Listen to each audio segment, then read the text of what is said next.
Hello friends, नमस्कार। फिर स्वागत करेंगे आपके अपने यूट्यूब चैनल पे। तो दोस्तों, आज के वीडियो में हम एसएससी जीडी, ठीक है, कांस्टेबल 2024 का जो एग्ज़ाम होगा और बिहार एसएससी जो इंटर लेवल का एग्ज़ाम होगा 2024 में, ठीक है, इसके लिए हम लेके आए हैं स्टैटिक जीके की क्लास को। तो दोस्तों, वीडियो आपको पसंद आए तो वीडियो को लाइक करिएगा, कमेंट करिएगा और शेयर करिएगा और ज़्यादा से ज़्यादा सब्सक्राइब करिएगा। तो चलिए, क्वेश्चन को समय को ध्यान में रखते हुए स्टार्ट करेंगे। सबसे पहले क्वेश्चन से। सबसे पहला क्वेश्चन है आपके सामने कि जो आपका सर्वप्रथम भारत को नाम किस इंडिया को भारत को इंडिया कहकर किसने संबोधित किया, ठीक है। यहाँ पे कहकर होगा, थोड़ा सा मिसप्रिंट हो गया, कहकर, ठीक है। सर्वप्रथम भारत को इंडिया कहकर किसने संबोधित किया था? तो दोस्तों, भारत को सबसे पहले इंडिया कहा था आपका ग्रीक वासियों ने या यूनानियों ने, ठीक है। ठीक है, यूनानियों ने या ग्रीकों ने। सही उत्तर होगा यहाँ पे आपका जो विकल्प डी है कि सर्वप्रथम भारत को इंडिया का कहकर आपके यूनानियों ने संबोधित किया था, ठीक है। चलिए, अगला क्वेश्चन देखेंगे। भारतीय उपमहाद्वीप में कौन सम्मिलित नहीं है? तो भारतीय उपमहाद्वीप की यहाँ पे अगर जो हम बात करेंगे तो इसमें आपका श्रीलंका उपलब्ध नहीं है। क्यों? क्योंकि यह भारत का जलीय पड़ोसी देश है, ठीक है। तो ये उपमहाद्वीपीय नहीं होगा। बाकी आपका जो आपका पाकिस्तान है ये सटा हुआ है, भूटान भी सटा हुआ है, नेपाल भी सटा हुआ है। तो ये तीनों जो हैं ये भारत के उपमहाद्वीप में सम्मिलित हैं, ठीक है। ये क्या है, आपके सम्मिलित है। बाकी आपका जो श्रीलंका है यह जलीय पड़ोसी देश है भारत का, ठीक है। क्या है? जलीय पड़ोसी देश। तो सही उत्तर यहाँ आपका विकल्प ए हो जाएगा।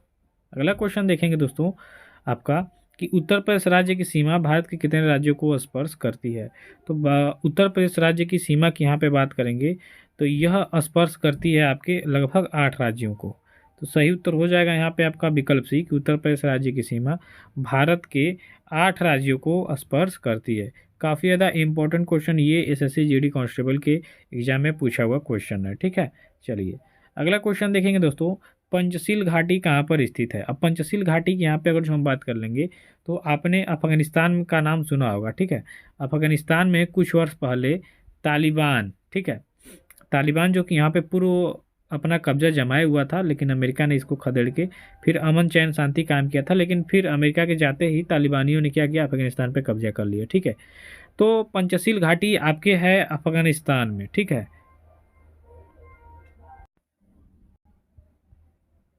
ठीक है, तो अफगानिस्तान में ये स्थित है। चलिए, अगला क्वेश्चन देखेंगे दोस्तों। अगले क्वेश्चन में है आपका कि भारत का कौन सा राज्य बांग्लादेश से तीन ओर से घिरा है? तो भारत का ऐसा कौन सा राज्य है जो बांग्लादेश के तीनों ओर से घिरा हुआ है, ठीक है। तो वो आपका राज्य है त्रिपुरा। अब त्रिपुरा देखिए, यहाँ पे सटीक दिमाग लगाइए। त्रिपुरा माने तीन, ठीक है। त्रिपुरा मतलब तीन, त्रि माने तीन। तो तीनों ओर बांग्लादेश से घिरा हुआ ये राज्य है आपका त्रिपुरा। सही उत्तर यहाँ पे आपका विकल्प ए हो जाएगा कि भारत का जो त्रिपुरा राज्य है यह बांग्लादेश से तीनों ओर से घिरा हुआ है।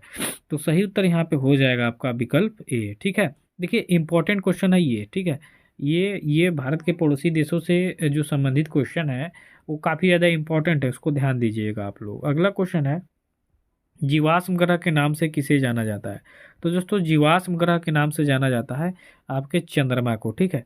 यहाँ जो चंद्रमा है इसको जीवाश्म ग्रह के नाम से जानते हैं। अब कुछ लोग कहेंगे सर ये तो उपग्रह है, तो ठीक है उपग्रह है, लेकिन इसका नाम दिया गया है जीवाश्म ग्रह, ठीक है।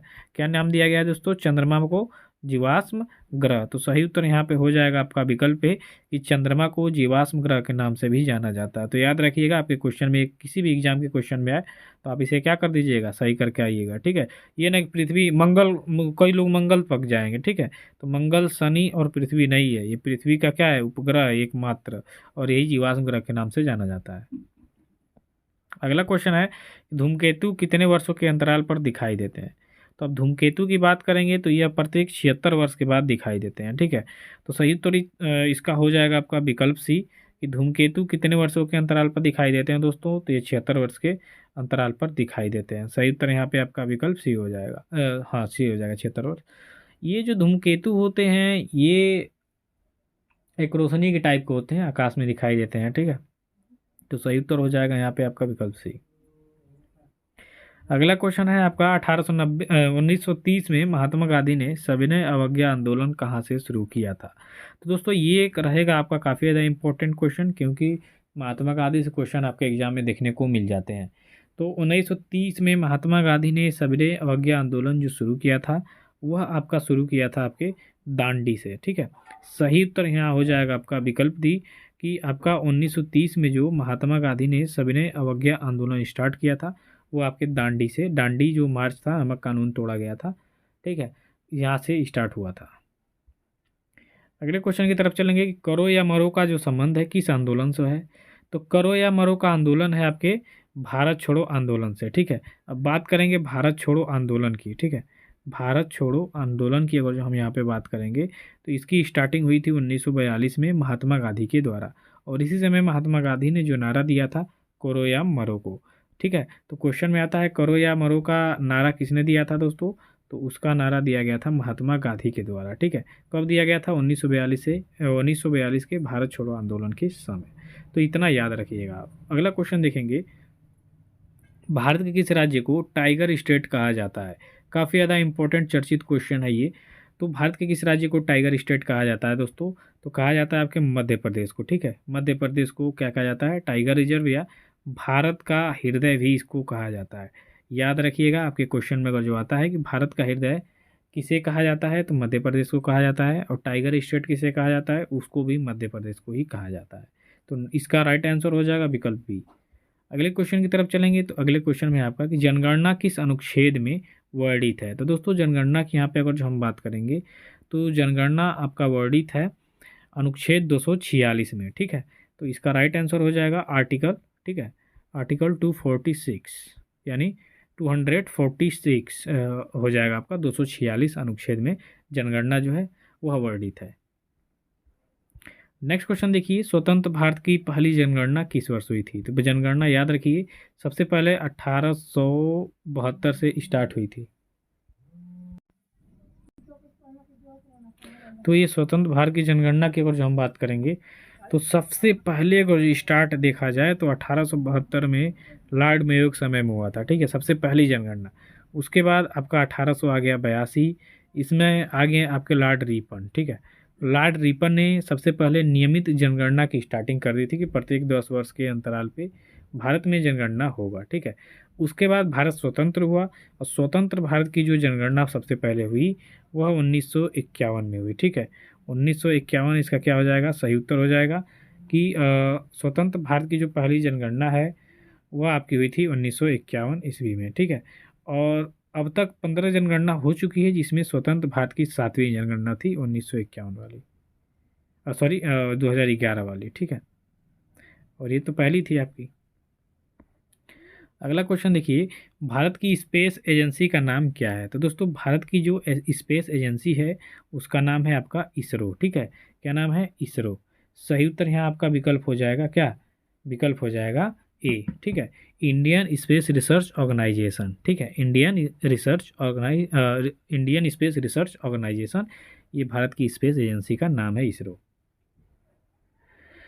अगला क्वेश्चन है यहाँ पे, सतीश धवन स्पेस सेंटर कहाँ पर स्थित है। तो दोस्तों सतीश धवन स्पेस सेंटर की बात करेंगे तो यह आपके श्री हरिकोटा में स्थित है। ठीक है, इसका राइट आंसर हो जाएगा यहाँ पे विकल्प ए, श्री हरिकोटा।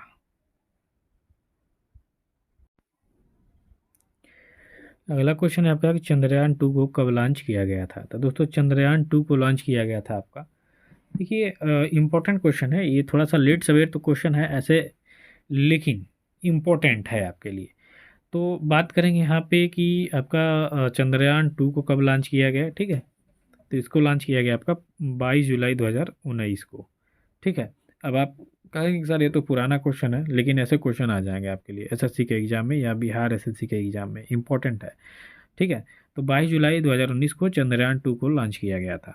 अब अगले क्वेश्चन की तरफ चलिए कि चंद्रयान 3 को कब लॉन्च किया गया। आप खुश हो जाएंगे क्योंकि ये तो लेटेस्ट क्वेश्चन है आपके करंट अफेयर का। तो चंद्रयान 3 की बात करेंगे तो 2023 में ही लॉन्च किया गया। कब लॉन्च किया गया था, तो 14 जुलाई 2023 को दोपहर में। ठीक है, तो सही उत्तर यहाँ आपका विकल्प हो जाएगा सी, कि वो तो आपका था 22 जुलाई 2019 चंद्रयान 2। चंद्रयान 3 जो चंद्रयान 2 देखिए सक्सेसफुल नहीं हुआ, लेकिन चंद्रयान 3 जो है ये सक्सेसफुल हुआ, चंद्रमा पे उतर गया और भारत चंद्रमा के दक्षिणी क्षेत्र में पहुंचने वाला आपका पहला देश बन गया। ठीक है, तो चंद्रयान 3 लॉन्च किया गया आपका 14 जुलाई 2023 को।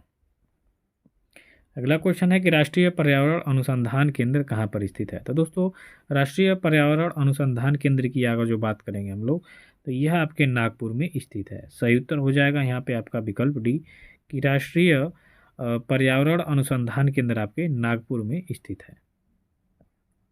अगला क्वेश्चन है कि पचे हुए भोजन का अवशोषण कहाँ पर होता है। काफ़ी ज़्यादा इंपॉर्टेंट क्वेश्चन।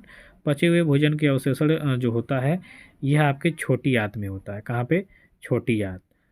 इसका राइट आंसर हो जाएगा यहाँ पे आपका जो विकल्प बी दिया है। ठीक है, कि पचे हुए भोजन का जो अवशोषण होता है छोटी आंत में होता है। अगले क्वेश्चन को देखिए कि ग्रहों की गति का नियम प्रतिपादित किसने किया था। ये भी वेरी इंपॉर्टेंट क्वेश्चन है। तो ग्रहों के गति के नियम का प्रतिपादन किया गया था केपलर महोदय द्वारा। ठीक है, सही उत्तर यहाँ आपका हो जाएगा विकल्प सी। ठीक है, चलिए अगला क्वेश्चन देखिए, विधवा पुनर्विवाह कानून कब बना। Very important question. तो विधवा पुनर्विवाह की अगर जो हम बात करेंगे तो यह बना है आपका 1856 ईस्वी में। ठीक है, 1856 इसका क्या हो जाएगा, सही उत्तर हो जाएगा। चलिए अगला क्वेश्चन देखिए, करंट अफेयर का कितने लोगों को प्रमुख ध्यानचंद्र खेल रत्न अवार्ड 2023 से सम्मानित किया जाएगा। काफ़ी ज़्यादा इंपॉर्टेंट क्वेश्चन, ये देखने को क्वेश्चन मिल जाएगा। तो 2 लोगों को दिया जाएगा संयुक्त रूप से। अगले क्वेश्चन को देखिए, राष्ट्रीय गणित दिवस किस तिथि को मनाया जाता है। तो दोस्तों राष्ट्रीय गणित दिवस की बात करेंगे, यह मनाया जाता है आपका 24 दिसंबर को, अभी हाल ही मनाया गया है। तो राष्ट्रीय गणित दिवस 24 दिसंबर को मनाया गया। ठीक है, चलिए अगला देखिए, खेलो इंडिया यूथ गेम्स 2024 का आयोजन जनवरी 2024 के दौरान कहाँ होगा। तो ये होगा आपका तमिलनाडु में। ठीक है, सही उत्तर हो जाएगा यहाँ पे आपका विकल्प भी, तमिलनाडु में खेलो इंडिया यूथ गेम्स 2024 का आयोजन। अगला क्वेश्चन देखिए, उन्नत आरोग्य श्री योजना हाल ही में किस राज्य सरकार द्वारा शुरू की गई। तो दोस्तों उन्नत आरोग्य श्री योजना हाल ही में स्टार्ट की गई है। इसका जो राइट आंसर हो जाएगा आपका आंध्र प्रदेश हो जाएगा। ठीक है, इसके द्वारा शुरू किया गया है। अगला क्वेश्चन क्या है कि आईपीएल 2024 की नीलामी में आईपीएल के इतिहास में सबसे महंगे खिलाड़ी हाल ही में कौन बने हैं। तो आईपीएल 2024 की नीलामी में 24 करोड़ में बिके हैं आपके मिचेल स्टार्क, जो कि ऑस्ट्रेलिया के प्रमुख तेज गेंदबाज हैं। ठीक है, और ऑस्ट्रेलिया के ही पैट कमिंस जो कि वहाँ के कप्तान थे, इनको भी 20 करोड़ में खरीदा गया है। ठीक है, तो दोनों ऑस्ट्रेलियाई गेंदबाज जो है काफ़ी ज़्यादा महंगे प्लेयर नीलामी के ऑक्शन में हुए आईपीएल के। ठीक है, इतिहास में। तो सही उत्तर हो जाएगा विकल्प ए। तो आज की वीडियो में बस इतना ही, मिलते हैं नेक्स्ट वीडियो में, तब तक के लिए धन्यवाद। Thank you so much.